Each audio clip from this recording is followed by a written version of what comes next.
Do we have any public comment on items not on the agenda? All right, seeing none, our first presenters are Erica Grindy and Shirley Faust. Thanks, Commissioner Slotnick. As you all may recall from my department meetings, and I'm suspecting you've heard from the clerk of court, we have been attempting to locate a space to conduct jury selection primarily for district court trials, but also in the event we had a large jury pool for justice trials. Really since the pandemic started and jury trials started up again over the summer.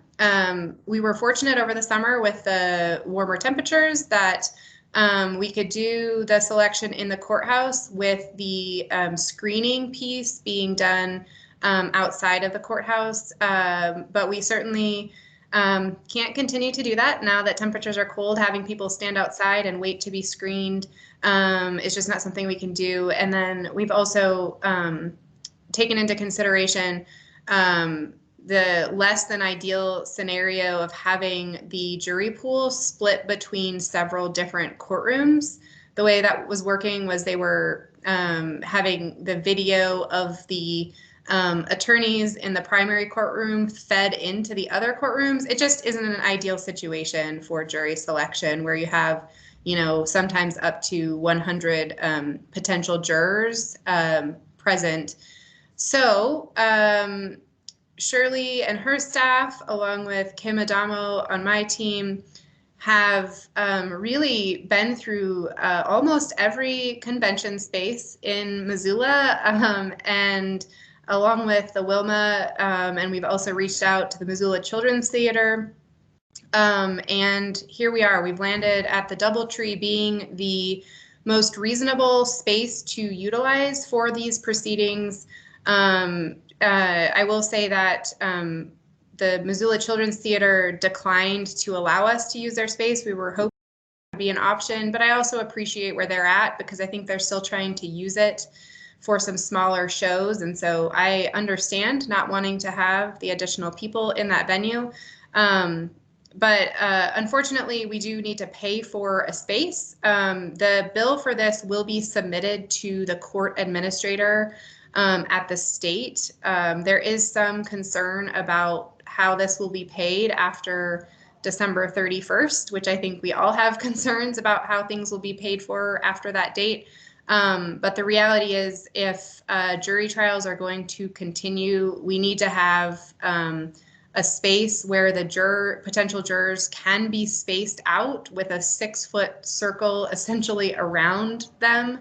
And that's just, we don't have a space within the county facilities to accommodate that.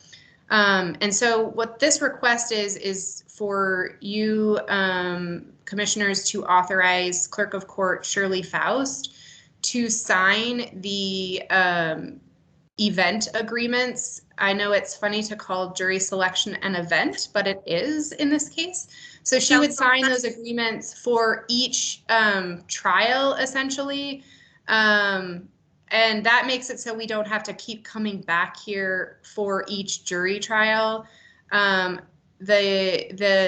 agreement has been reviewed by Anna Conley and myself in terms of the terms we've landed on agreeable terms with the DoubleTree. The cost of that space is $500 for each use. And like I said, we will bill that to the court administrator. So we don't anticipate any financial impact to Missoula County. And Shirley is, I believe she's here as well to add in her anything she believes I've missed. So thank you, Erica. And I think you've covered it quite well. The only thing I would add is that jury trials are continuing at the directive of Chief Justice McGrath in his May 22nd order or directive to the judges, district court judges, in response to the governor's move to phase 2 for reopening our state. Just indicates that the judges have to continue to to hold jury trials. And so we we did begin holding jury trials in July of this year. We've only had one that actually went to trial. All of the other trials have vacated, which has been nice. But we've also, like Erica said, secured the DoubleTree to conduct voir dire in the coming months as we reach the cold part of our year.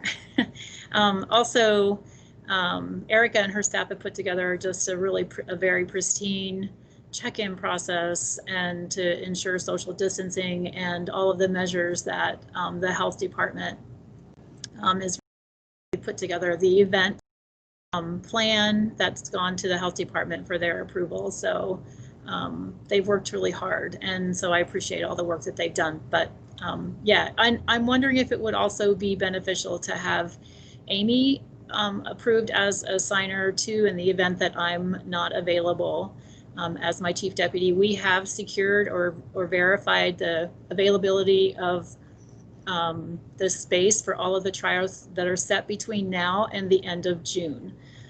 So I'm not sure how the contracts will look, whether or not we'll actually assign them 1 month at a time, or exactly what that will look like.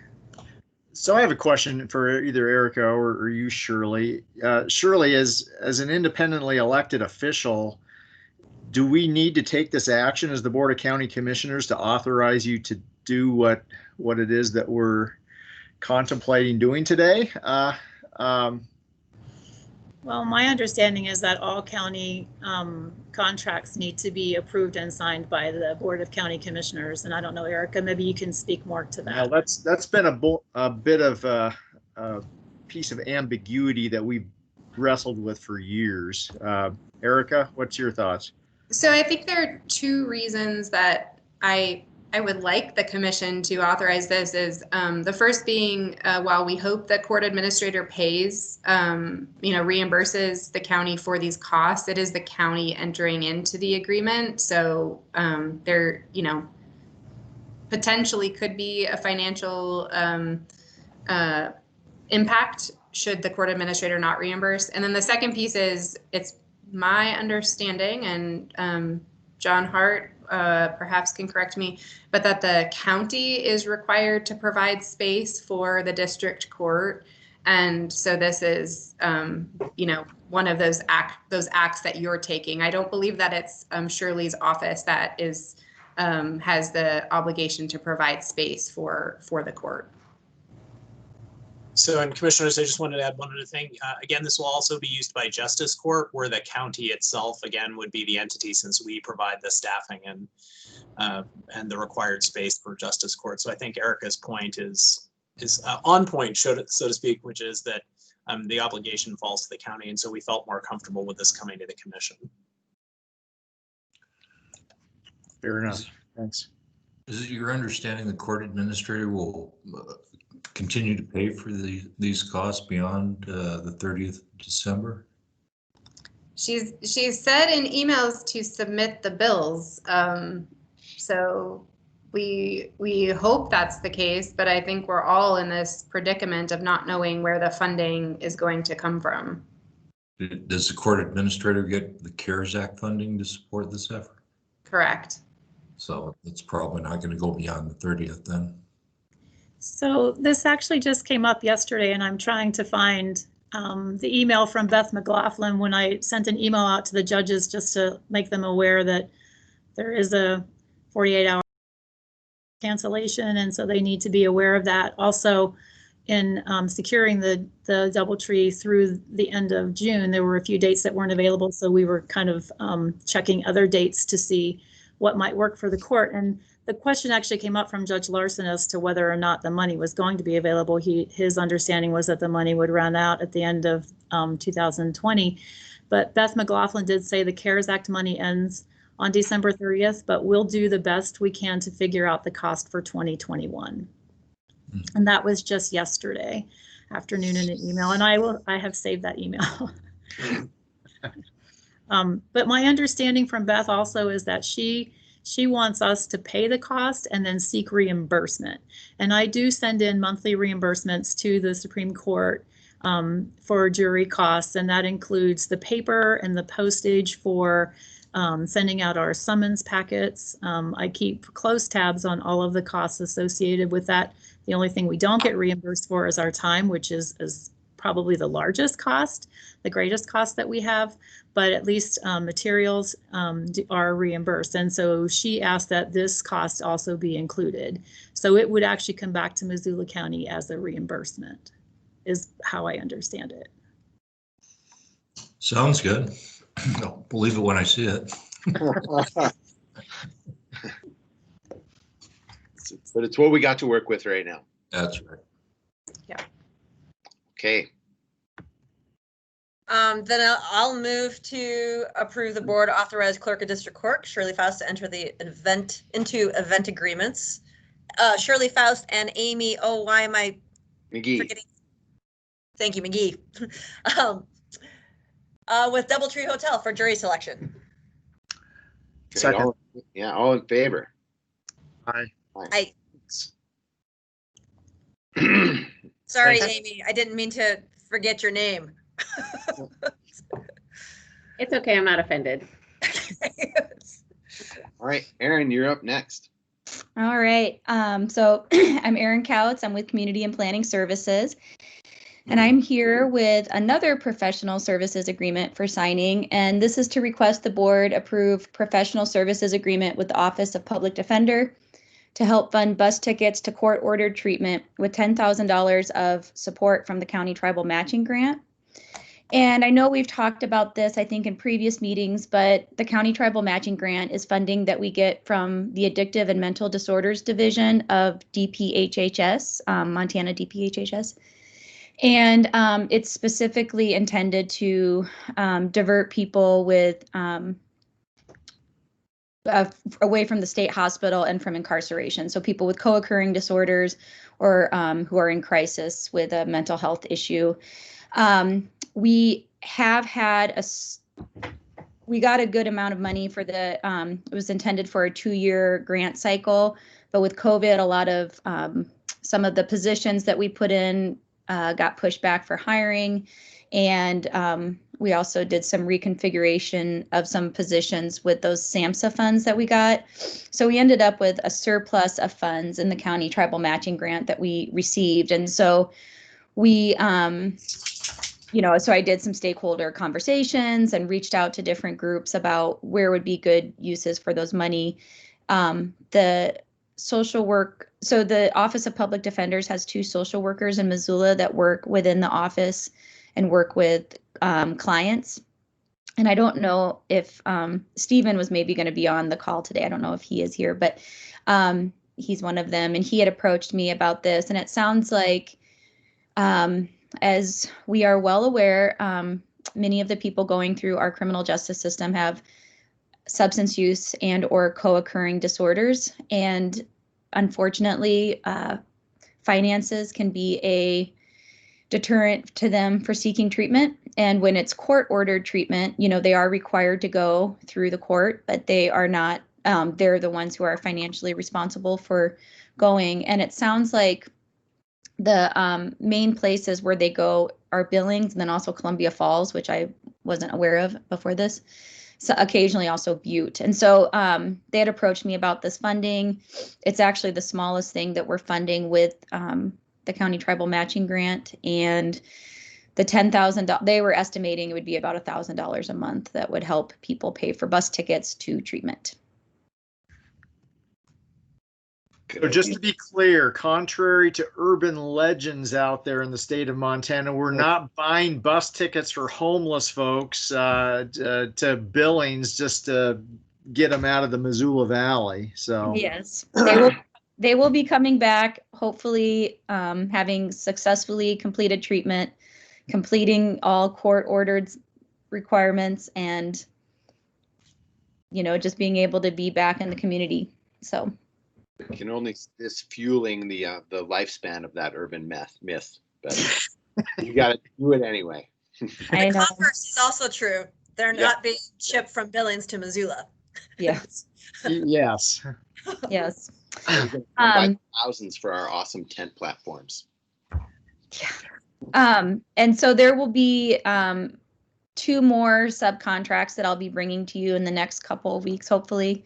And then hopefully no more subcontracts for the county tribal matching grant for a while. So, All right, it's good work being done. yeah, it's exciting. Okay, I would move that we approve the PSA.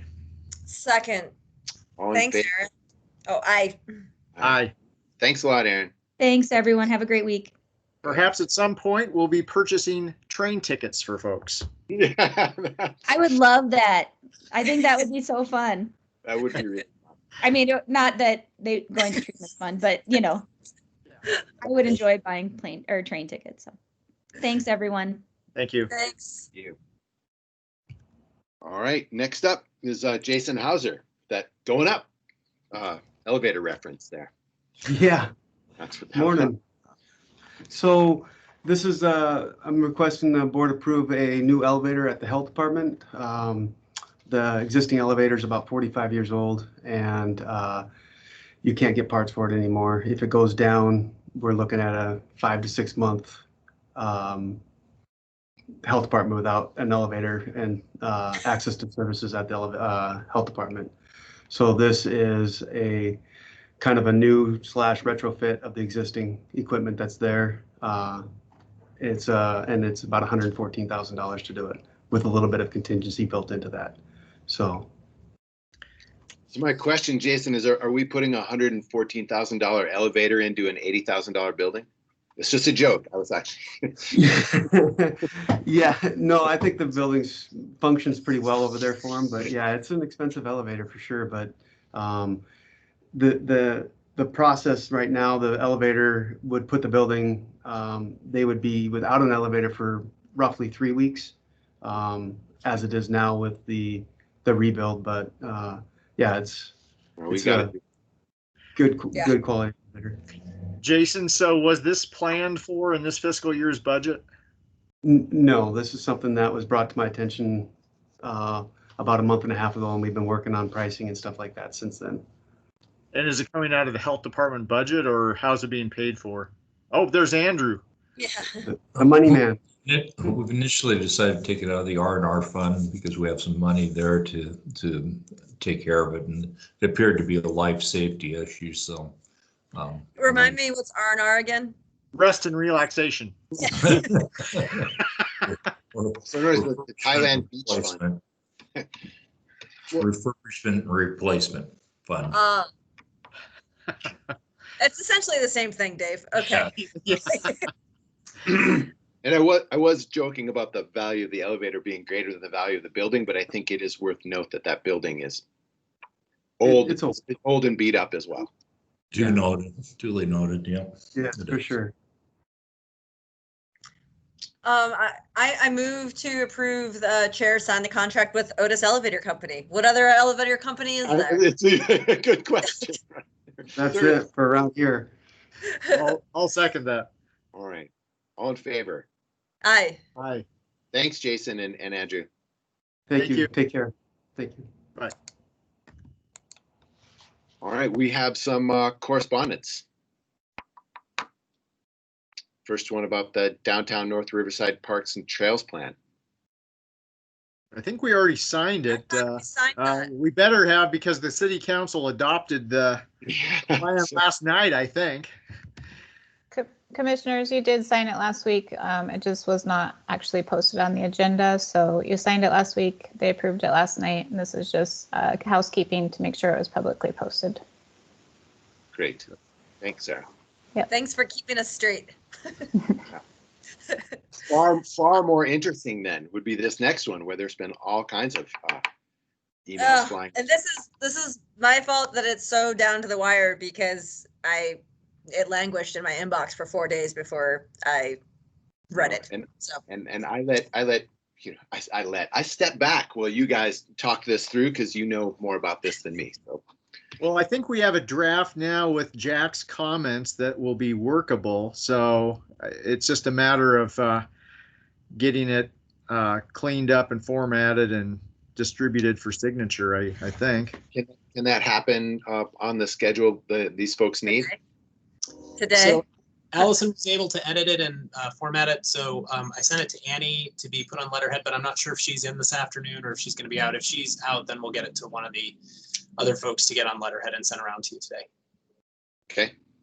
Great. Great. And so Karen and John know that it's coming. I doubt it. I will tell Unless them. you communicated with them. Okay, I will tell them. So do we make a motion here, or how's this work? Nope, it's just a letter. So Okay, I'm so sorry, and thank you guys so much for jumping through all those flaming hoops. And Dave, I'm so glad you grabbed Jack. Yeah.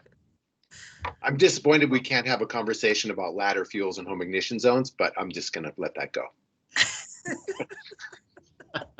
But I'm glad we have this subject matter expertise within our threesome here. It's very helpful. It all worked out. So this other correspondence that we got over email yesterday around the restaurant group, how do we handle that? Oh.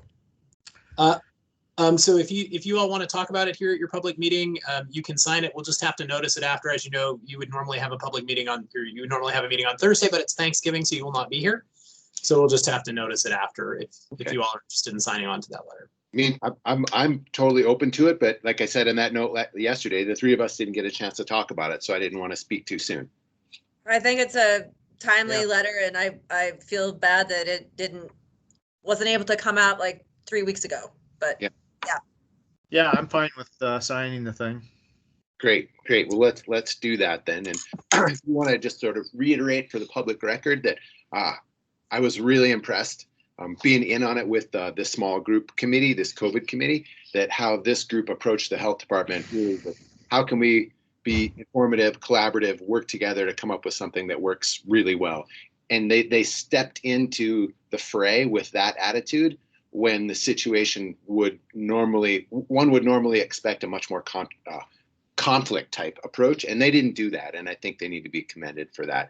And they were able to sort of shift the giant boat that is the health department towards this negotiating stance. And not that the folks at the health department aren't open to negotiation, of course they are, but they've been approached much more via conflict as of late, because everyone who has a group and an event wants their thing to happen, and understandably so.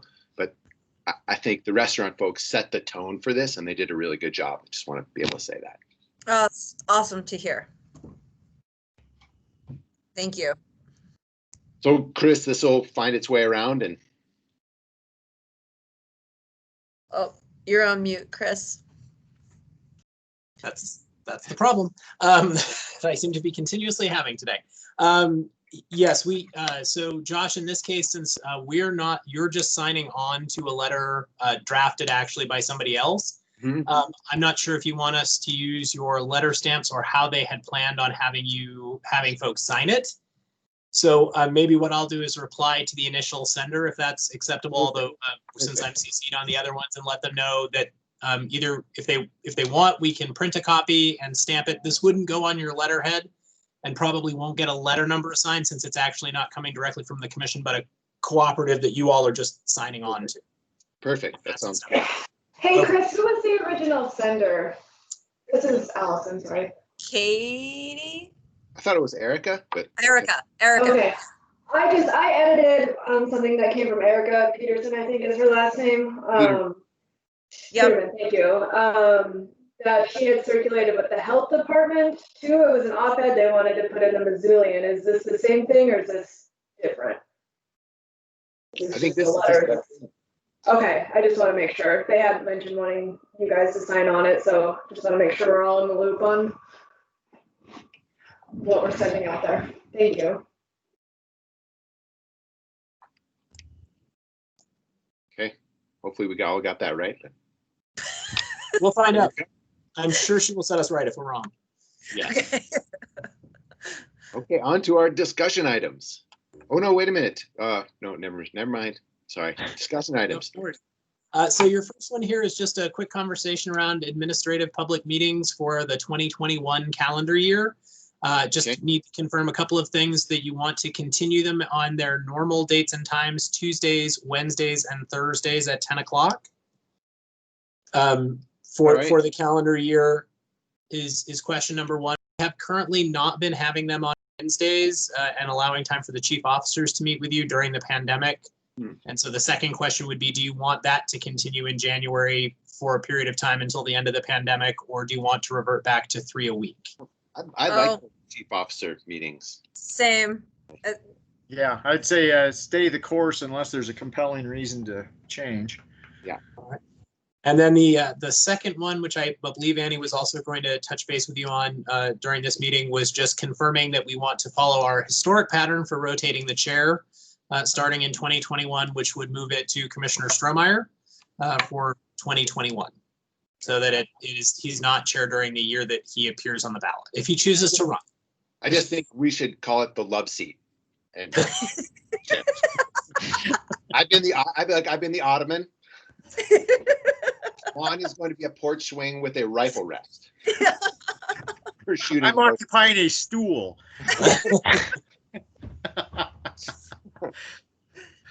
All right, so we will set your 2021 calendar then following that pattern, where normally administrative meetings would occur on Tuesdays, Wednesdays, and Thursdays, but Wednesdays will stay chief officers at least for a period during the pandemic.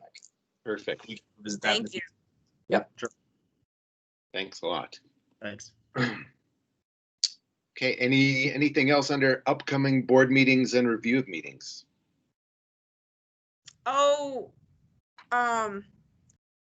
There seems to, maybe you guys are on this, there seems to be some, I'm on a thread of emails of concern about definitions of Grant Creek as creek versus ditch and how it affects. I apparently have not reviewed my email this morning. So. I haven't seen the Grant Creek ditch controversy yet either.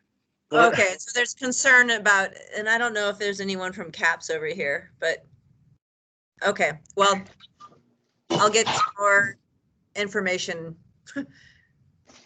Juan, this is Chet. Karen and I are both on, and we can probably tie in some other conversations that I'm guessing might be along the same line if you want to forward those on. I don't know if maybe some of our staff have gotten those yet or not. Great, I'll forward them to all of you. Thank you. If a ditch isn't the purview of an irrigation company, and Grant Creek is not, there's not an irrigation company that manages Grant Creek. I'll send you guys the email because I'm not reading. I'm reading. I'm not reading the entire thread. I'm reading like the top of things. So there's just some concern and confusion, I think, about definition and what that means for the future of restoration or work in Mullen area. Yeah, we can follow up with you. That was my guess, that maybe that would be, it's similar to some other questions we've gotten. So send that along. We'll be happy to Awesome. loop back with you. Thank you. All right, do we have any other COVID stuff?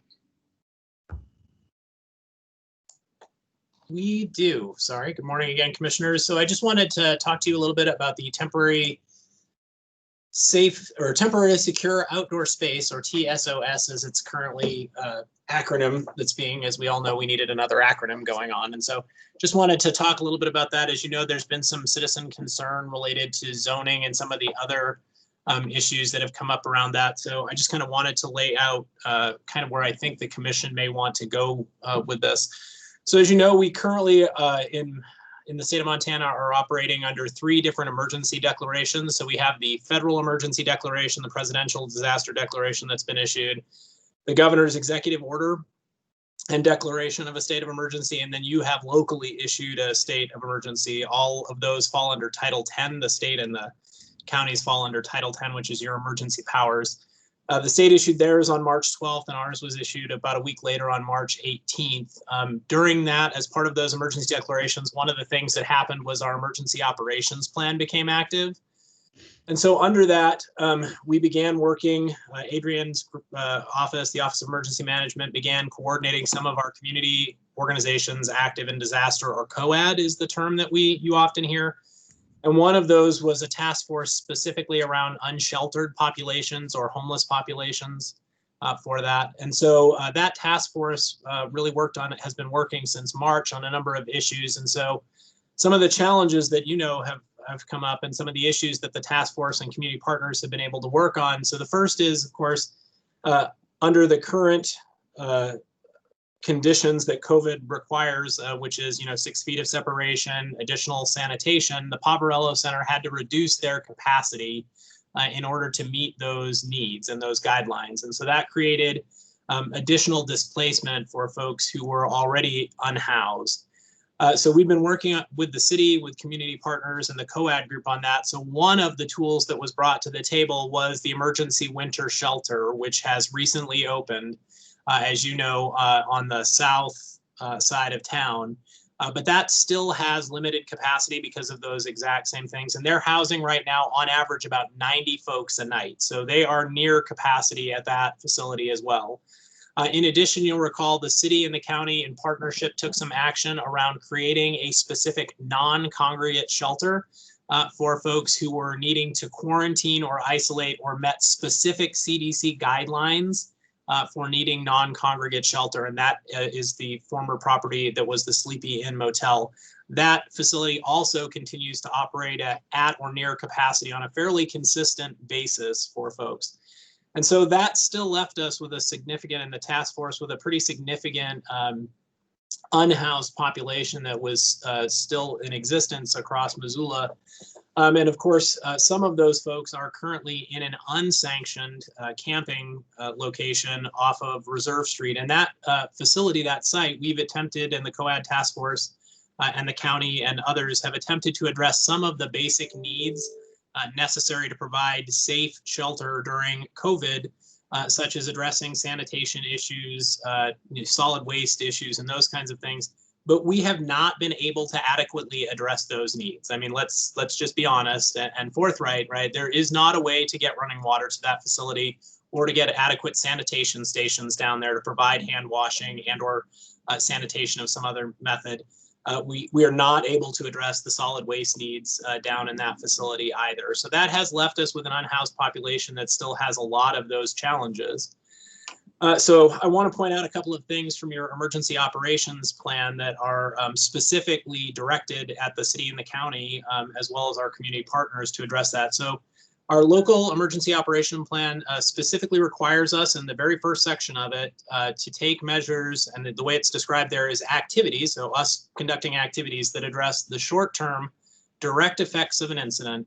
And one of the responses has to include the immediate action to save lives, protect property, and meet basic human needs, which is not occurring in the current location. Beyond that, in your emergency support function, which is the second layer of our emergency operations plan that specifically talks about what agencies will take what steps or what things we need to do to mitigate harm to folks, in that section of your emergency operations plan is specifically a section of it related to sheltering individuals or evacuating individuals, which is the section I believe speaks directly to what we need to do around the unhoused population. And so that section specifically says that the need for shelter and care is determined by the incident at hand, and when it's impossible to predict with precision the scale, duration, and full range of details of any incident, then we're obligated to make provisions for that. And that it says specifically that shelters that we need to establish must make provisions for the basic human needs, such as emergency medical care, food, water, and sanitation. So we know that unhoused population, we are not able to, and community partners are not able to provide adequately in the location that it currently exists.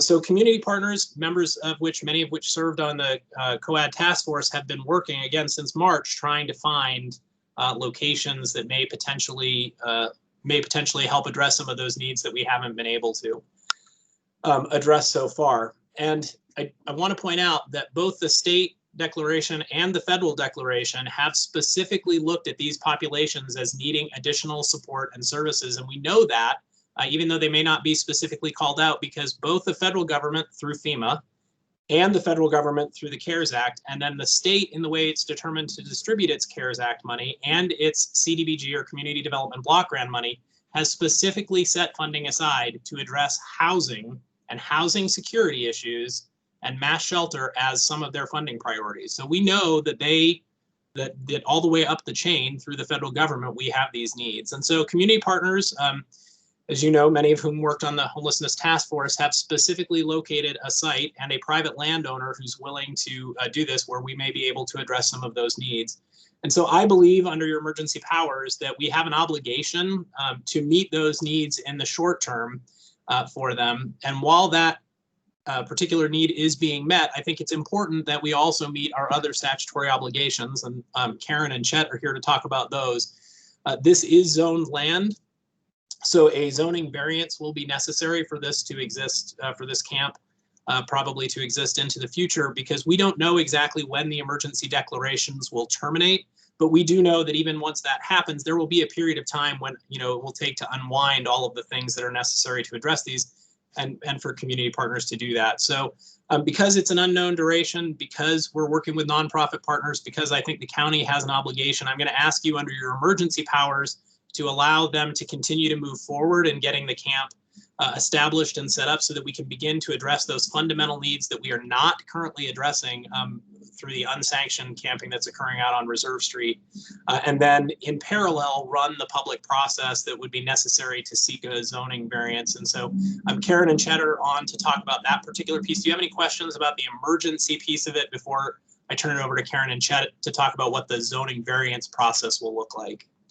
So Chris, in terms of process, do we need to vote on this? How do we proceed?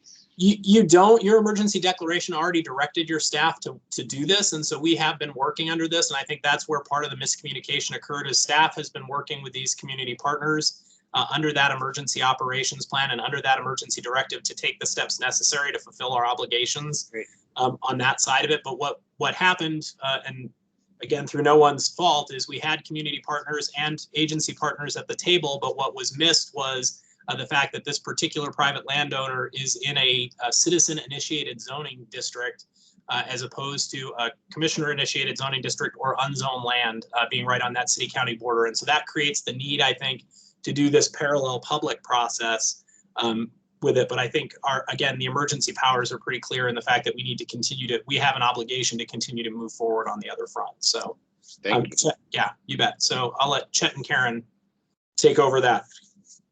Thanks. Yeah, so we talked a little bit about some of what I'll share today, yesterday during our update in terms of the zoning that applies there. So as a reminder, this is a Part 1 zoning district, so a ZD. It's ZD 39. These are a little bit different than our county. Well, we think of it as citizen initiated zoning, so they're a little bit different than the process and procedures we'd follow for other zoning that we have throughout the county. Basically, to sum it up, the types of zoning or the types of uses that this zoning allows would not be there. There's not a category that would allow for this particular use to take place there. It's more of a residential type zoning district. So what we would do is, in looking at the options, is try to consider a variance request, like Chris mentioned, for this particular district.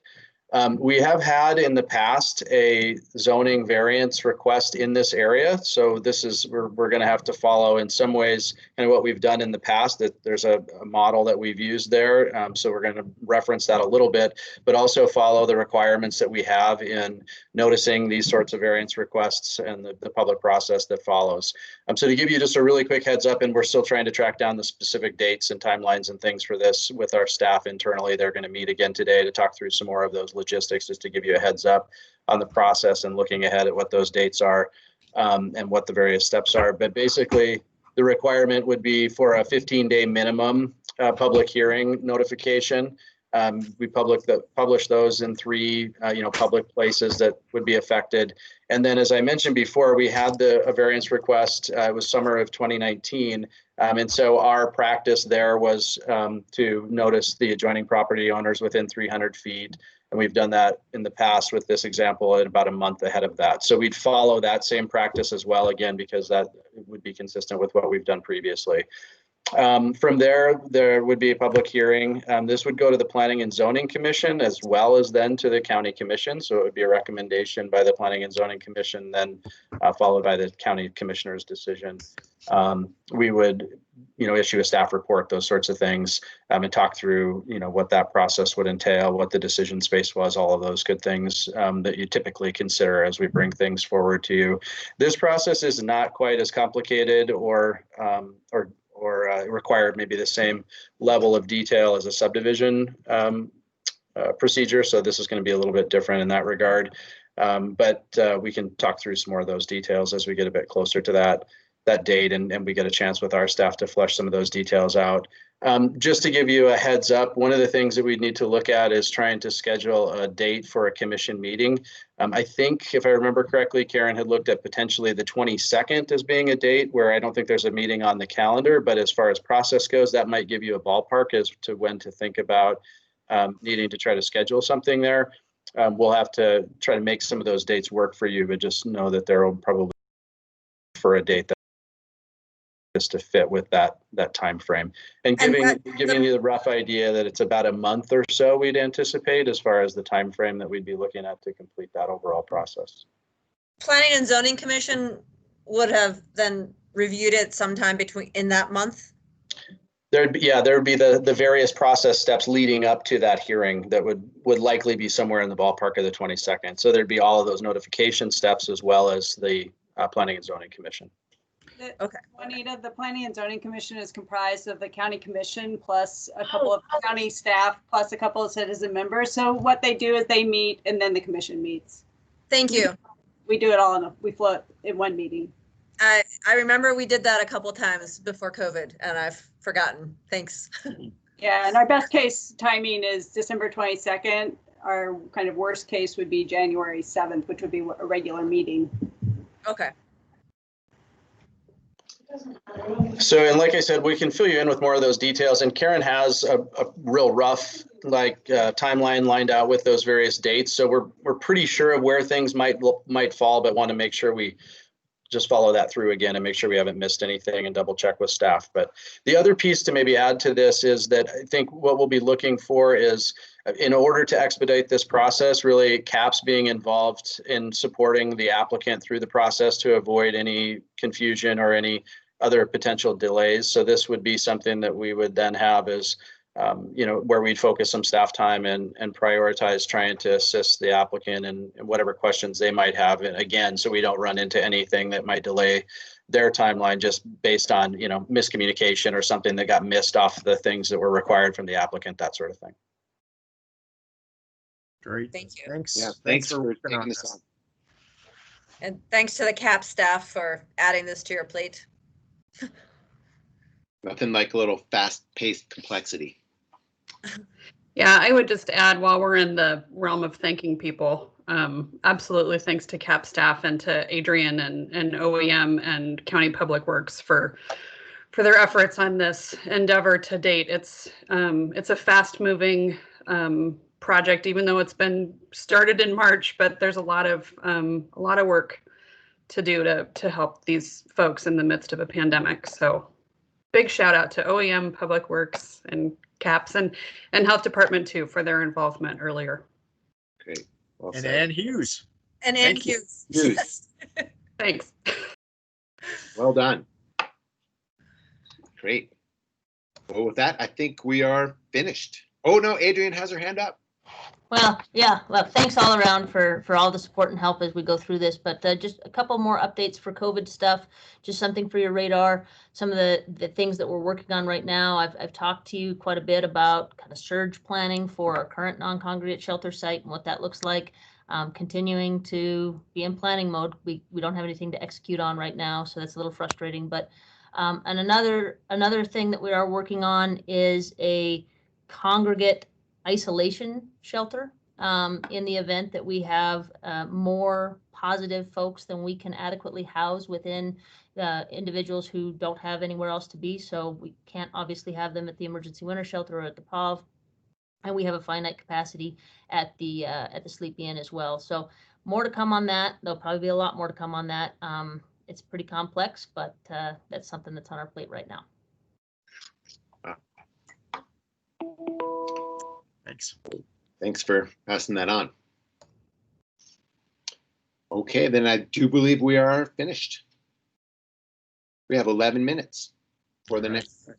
Thank you, everybody. Yeah. Happy Thanksgiving, everyone. Yes. Happy holiday. Stay safe.